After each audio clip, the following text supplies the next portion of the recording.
Today on Face the Nation, so it begins. The Senate votes along party lines to debate health care reform. But what are the chances now of a bill before Christmas? Big disagreements remain over taxes, abortion, and just the huge size of the bill. Can Majority Leader Reid keep the Democrats in line? Will a Republican cross over to help? And what is going to happen with the so-called public option? We'll hear about all of these issues with Republican Minority Whip Jon Kyl of Arizona and Senator Chuck Schumer, Democrat of New York. Then we'll talk about the uproar over new mammogram guidelines with Dr. Jennifer Ashton, the CBS News medical correspondent. I'll have a final word on remembering when $1 billion here and $1 billion there added up to real money. But first, health care reform.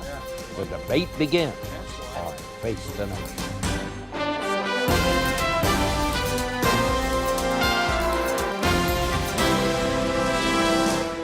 Face the Nation with CBS News Chief Washington Correspondent Bob Schieffer. And now from CBS News in Washington, Bob Schieffer.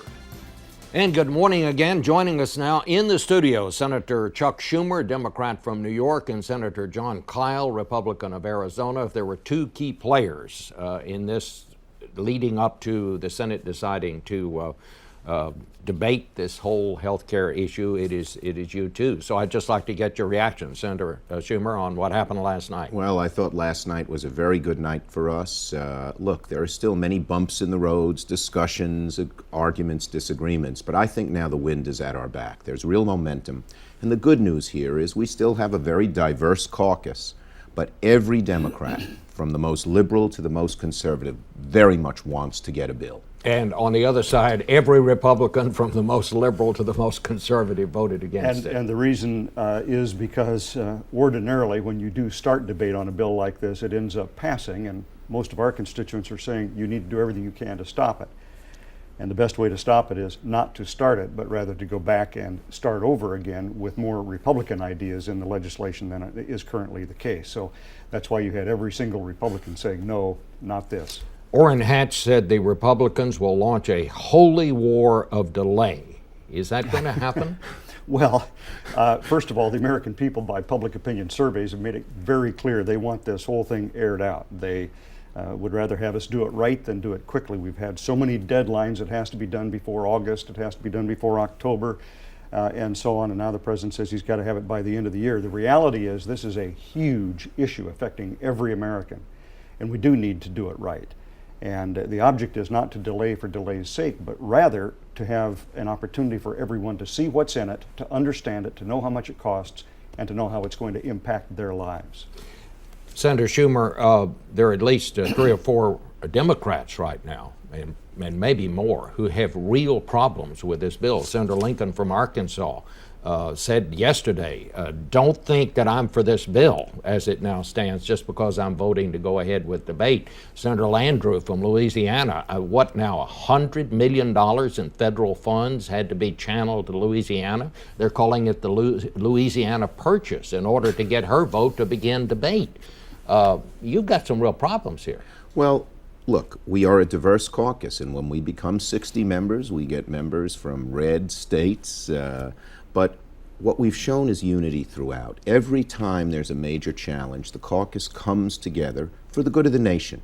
Our belief is twofold. One, we believe we have debated this a long time. It's been debated in America for the last decade and a half. But in terms of legislative deliberations, the HELP Committee began, that's the Health Care Committee, began in May. The Finance Committee, on which John and I sit, had extensive hearings all through the spring. This has been debated for a long, long time, and now the time is to act. And frankly, there are a lot of people on the other side of the aisle who don't want health care. They haven't put together an alternative proposal that's out there on the web the way our proposal is. And I think what Orrin Hatch said is right. It's dilatory tactics. But what about this idea that it takes $100 million in federal funds channeled to one state to get, should that be added into the cost of the health care bill? No. Mary Landrieu is a very good legislator, and she does 2 things very well. One, she delivers the goods for Louisiana. She has constantly, and I think the people of Louisiana respect her for it.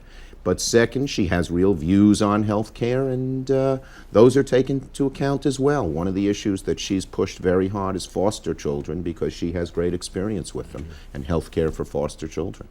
Well, what about that, Senator Kyl? What about this idea of funneling all this money? I mean, how much is this going to cost in the end? Do you think there are any Republicans here? I mean, what would the Republicans charge to get? You haven't heard Republicans saying, here's my price. That's the problem when you have to get 60, and people in your caucus have severe reservations about the bill. In order to get every single vote, sometimes you do resort to things that appeal to a particular senator, or in the case of the House, to a particular representative.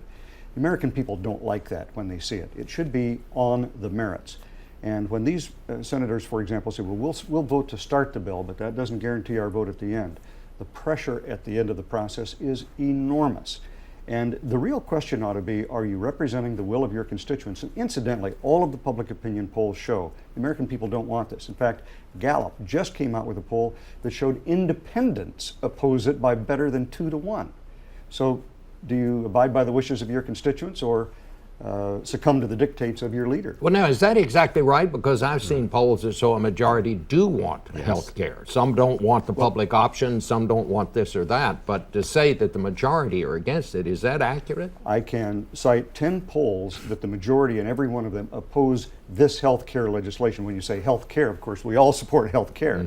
The question is, do you support this legislation, or would you be more likely to vote against a senator who supports it than not? And that was the exact question in that Gallup poll. Well, the polling is all over the lot. I can cite 10 polls on the other side. I think we have to do what's right. And what's right is this: the healthcare system, if left on its own, is crashing. Medicare will be broke in 7 years. It's running out of money because it's just so expensive. And for those who argue, oh, that's the government at work, because Medicare is a government program, and I always find it an irony, my Republican colleagues are against government programs but love Medicare. But at the same time, the private sector costs double every 6 years. And what's going to happen, Bob, over the next 5 or 6 years is tens of millions of Americans will be told by their employers that they can no longer afford health care for them. So we have to get this in line. And the goal of our bill, above all, is this: we try to get rid of the waste, the fraud, the abuse, the duplication, the inefficiency. Every individual has experienced that. You get a bill back from your hospital and you say, what was this? What are they charging me this much for that? I didn't even see that person there. So we all know there's a ton of that kind of waste, fraud, abuse, inefficiency in the system. And we're trying to get at that so that we can preserve Medicare, so that we can preserve private insurance, basically, as it is. And we know all the providers don't like it, because sometimes their axes will be gored if they're doing the waste, fraud, abuse, and inefficiency. Let me just ask Senator Kyl about the most controversial part of this, and that is the so-called public option, which would be a government insurance program like Medicare for younger people.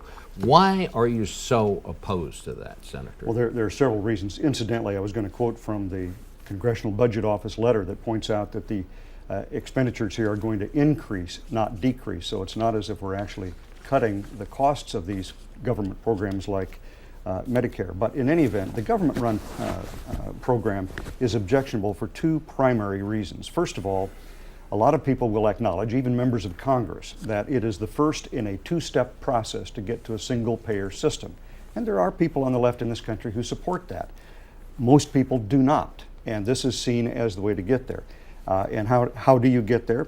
As Senator Schumer just mentioned, you've got a lot of people that have policies today with their employer. And according to the Lewin and Associates study, 88 million of those people will drop the coverage with the employer, or be dropped because the employer can't. It'll be cheaper for him to dump them into the government-run program, put it that way. 88 million people.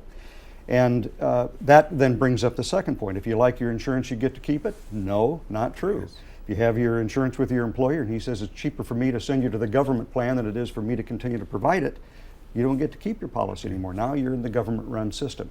So that's the other objectionable feature, in addition to which there are a lot of costs associated with it and dictates from the federal government as to what is covered and what is not. Let me answer that. First, the Lewin study, which John cites, is widely discredited for one good reason. They're fully funded by United Health, a health insurer. It doesn't mean they're hard. wrong.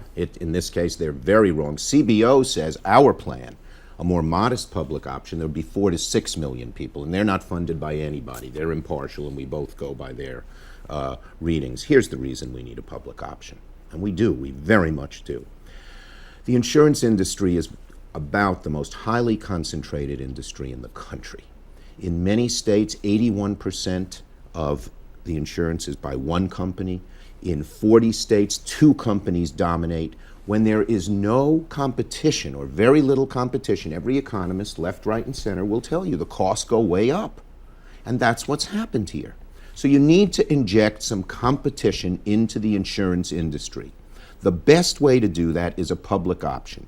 And the program that we've put together is set up by the government, but then it's on its own. There is no intent for it to compete unfairly against private insurance. Some of the original plans were. The House plan at the beginning, I would admit it was. But I came up with the idea, and the HELP Committee adopted it as well, of a level playing field public option. It gets an infusion of dollars from the federal government at first. It has to pay it back like it is a loan over a period of time. Then it has to meet the same rules, requirements, regulations, reserves as any private insurer. Now, I believe a public option will work better. Why? Well, let me ask you this. Can you get enough Democrats, can you get 60 votes to vote for a public option? Because right now, independent Democrat Joe Lieberman says, look, no health care reform is better than health care reform with a public option in it. Senator Lincoln has a real problem with that. Senator Landrieu already has said she has a problem. Ben Nelson says he has a problem. I'm just talking about Democrats. Is it possible to find some way to get those Democrats to vote for them? I believe we can, and here's why. 2 reasons. First, as I said, this is a modest public option. Many of those folks, when I spoke to them over the course of the last several months, their great fear was John's fear, that this would transmogrify into a government plan and would knock out everybody else. And by the way, the people from private insurance, in reference to what John said, are not even allowed to go into the exchange where the public option is. So they can't. And so the bottom line is, though, it is a level playing field. And then what we will say to the people from the more red conservative states, your state doesn't have to take it. But don't make it so that my state, which would like a public option, can't take it. And the opt-out works. And I think at the end of the day, everyone's going to be together. And I think the proposal that Leader Reid wisely put into his bill, which is a moderate, modest proposal, sort of in the middle of public option land. There are some on the left who don't like it. They want it to be more liberal, some on the right. Will at the end of the day be where we end up. All right. If you want it today, you can do it today. Maine has a public option. Massachusetts has the ultimate public option. Massachusetts has the 2nd highest premiums in the country. Turns out public option doesn't drive premiums down. Maine is having a problem, as Senator Susan Collins, the former insurance commissioner from Maine, has pointed out. If a state wants to go that route, they can do it today, but it's not advisable.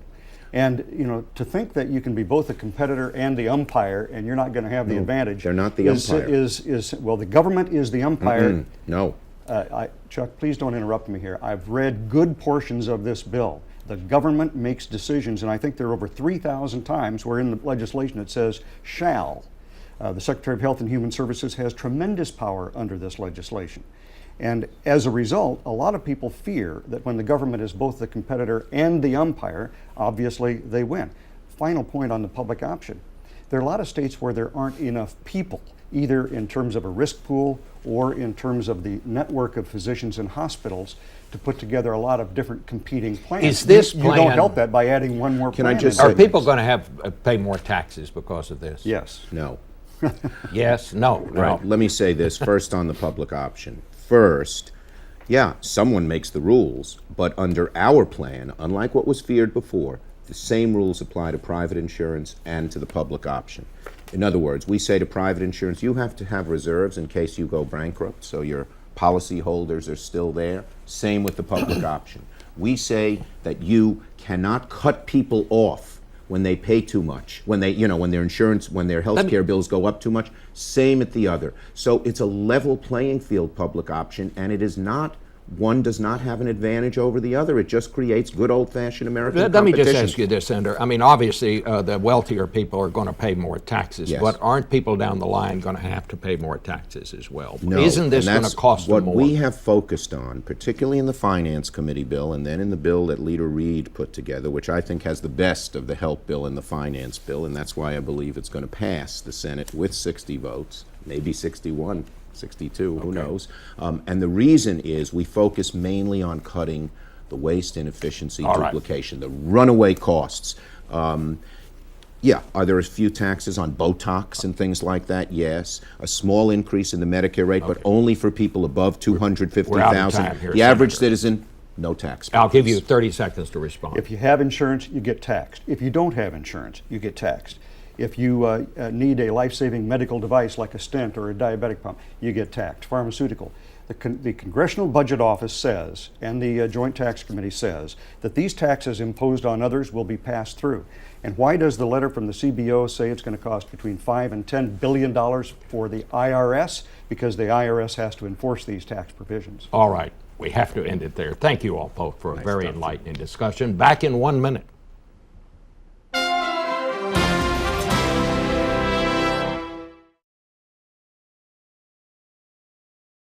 And joining us now, CBS News medical correspondent Dr. Jennifer Ashton. And I should add in the beginning, unlike some doctors on TV, nothing against them, Dr. Ashton still sees patients That's right, Bob. every day. She is an OB-GYN.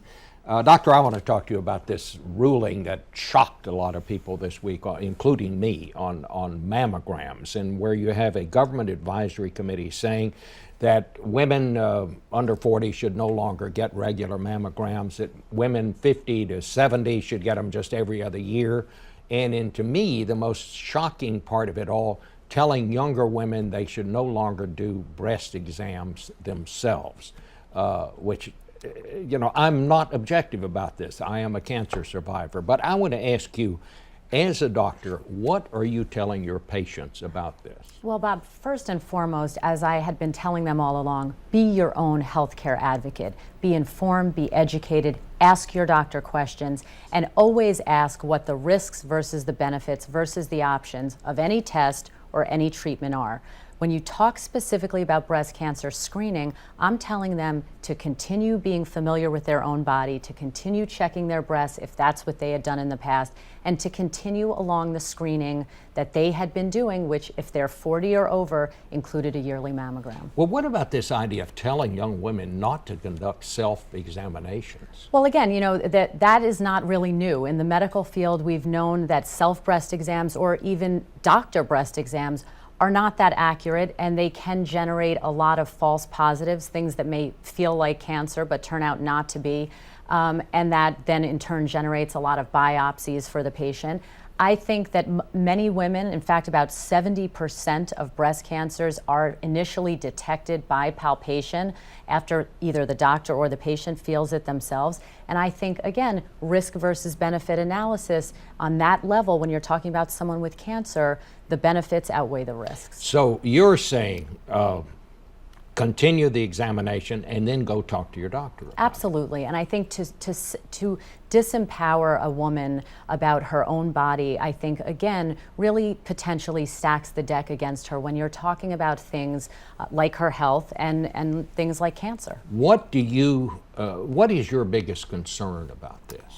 Well, I think after the week we had, Bob, with not just the breast cancer screening, but then the cervical cancer screening guidelines, giving women, as well as their doctors, really a 1-2 punch, so to speak, I think the risk is that if women get the message that they don't need a pap smear every year and they don't need to get a prescription for a mammogram every year, that then they will say, well, then why should I go to my gynecologist? And I think that that would be a very unfortunate consequence of this week. The fact of the matter is that gynecologists, women's health specialists like myself, are the primary care physician for women in this country. Let me tell you what Bernadine Healy, who used to be the former director of the National Institute of Health. She said that if the new guidelines are followed, more women will die of breast cancer. Do you believe that? Do you agree with that? I do, Bob. And let's look at what the science said about the mammography debate, because I think that it was oversimplified to some degree this week. I think that you had people coming down on the side of the cold facts, hard science, and then you had those talking about the raw emotion. And in reality, it's really somewhere in the middle. The fact is that the mammography debate, in terms of its accuracy or lack thereof, especially in younger women, started in the 70s, but it's really the best we have. And I think that because a certain percentage of breast cancer is diagnosed in women in their 40s, to completely send the message that it really is not having any positive value is wrong. And in fact, the task force has acknowledged that good scientific data has demonstrated the benefits of mammography in younger women, but what they found, Bob, is that the risks or the harms in that age group outweighed them. I think when you're looking face to face at a patient, as I do, and I look them in the eye and have to hold their hand and tell them they have cancer, the patient and her doctor can decide whether those risks or those harms are too great. All right, doctor, thank you so much for being Bob. with us this morning. I'll be back with my final thoughts in just a second.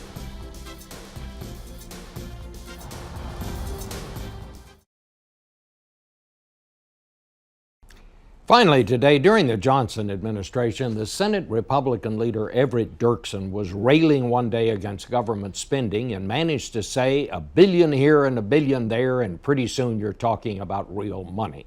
That's almost quaint these days, and I'm not even talking about the cost of health care.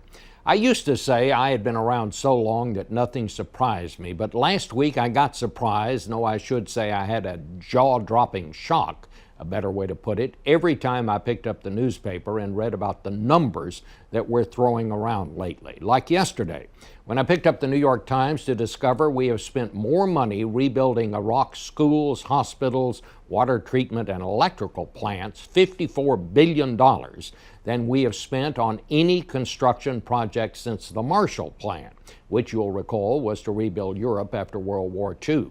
Sobering but not surprising, many of those facilities may close when we leave because there are not enough trained Iraqis to operate them. Another number in the news last week that I found astounding. It is now costing $1 million a year to keep one U.S. soldier on the ground in Afghanistan.